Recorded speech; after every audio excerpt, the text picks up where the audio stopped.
This is Nancy Churnin, theater critic for the Dallas Morning News. I am here with Sarah Charles and Jackson Bartelme. Sarah, you are playing Wendy in Peter Pan. And Jackson, you're about to step in as Nana this week, right? Mm-hmm. So this was your opening night last night in Dallas. How did it go for you? It was amazing. We had a full house and everyone was so receptive, and we got a full standing ovation at the end.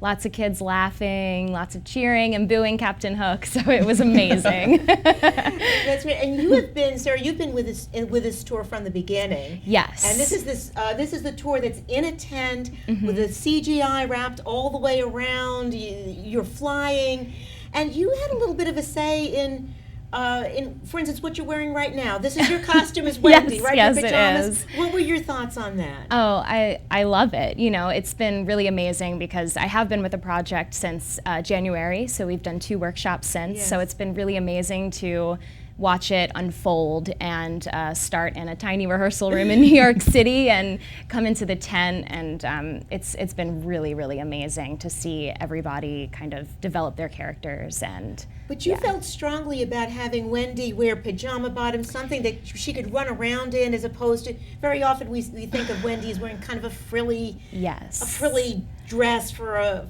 pajamas. And how did that fit in with your concept of Wendy as a strong character? Yes, I've from the beginning I wanted her to be, you know, a tough cookie, and so, you know, when we're in Edwardian London in the beginning of the play, you know, I wear the nightgown and everything. But once you get to Neverland, you know, she's surrounded by all the Lost Boys. She's right up there fighting with them. I'm sure they're hunting for food, right. You know, playing all day, and it's really nice to see Wendy in pants and, you know, a sweater, and just it kind of goes with the whole idea of her being a feisty, you know, little girl. She's a tomboy. Absolutely. Yeah, I love that. And Jackson, you're just getting started with Nana.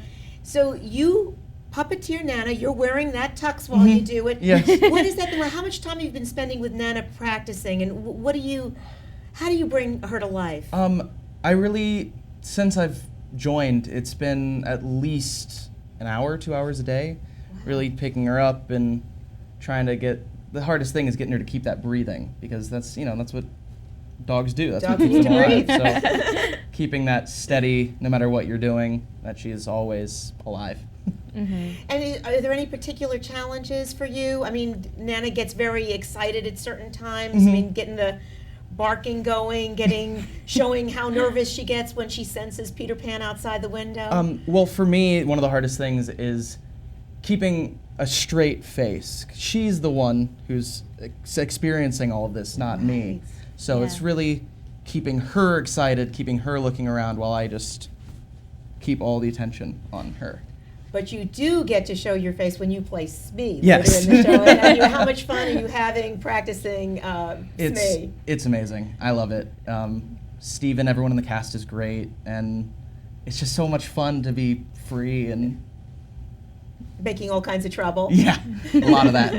And Sarah, how is the flying for you? I mean, everybody is dazzled by the flying. How long did it take to learn how to do that, and how does that feel being up there? Yeah, it was a lot of training. The very first, I think 2 to 3 weeks of rehearsal, we were at the Circus Warehouse in New York City.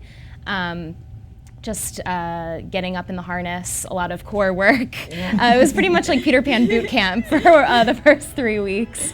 And we worked really, really hard getting used to being free in the air. It's kind of your brain has to kind of wrap itself around that idea of just being in space and not having your feet on the ground. And it takes a lot of strength to hold yourself horizontal. And to make it look easy. Yes, and to make it look graceful and to act and, be in the air flying. But it's, I get to fly to Neverland every night. It's a dream come true. And you get to sing? Yes, I do, yeah. It's an incredible opportunity. And the other thing that struck me seeing it was that there are all these fantastical elements like Nana, and you've got a wonderful crocodile puppet, and you've got a very funny Hook. Yes. And Carla. And yet there's a real serious heart to it, too. You take your parts very seriously. Yes, absolutely. I mean, you are very invested. Wendy really cares about Peter. She wants to have adventures. She really misses her mother. It's not cartoon-like, is it? No, and that was what one of the things that attracted me most to this retelling of the story is that no matter how much spectacle we add to it, it was very important that we could do this play on a bare stage. So if you take away everything, the story is still there. And it's very, very true to J.M. Barrie's original play and book. And it's really, really important that we tell the themes and his values that he wrote. Absolutely. Well, I also want to welcome you to Dallas. I know this is a first time Dallas for both of you. Yes. And we're really glad to have you here. Yeah. And could you each tell me what your favorite part of the show is?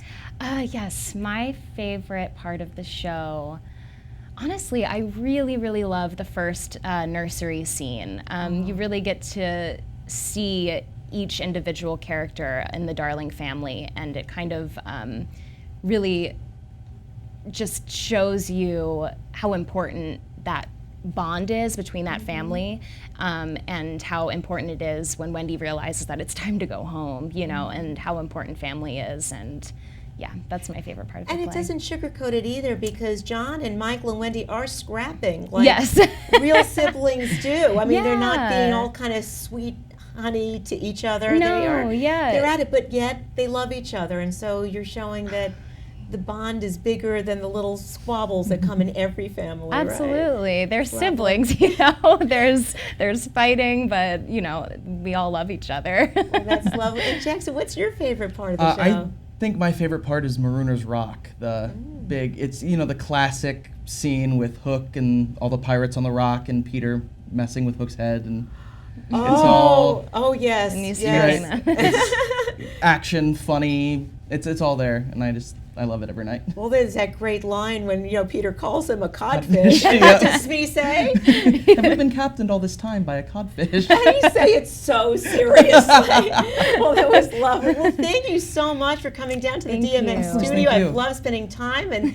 And Sarah and Jackson are in Peter Pan in the great big tent. You don't want to miss it. This is Nancy Churnin, theater critic for the Dallas Morning News. Until next week, I'll see you at the theater.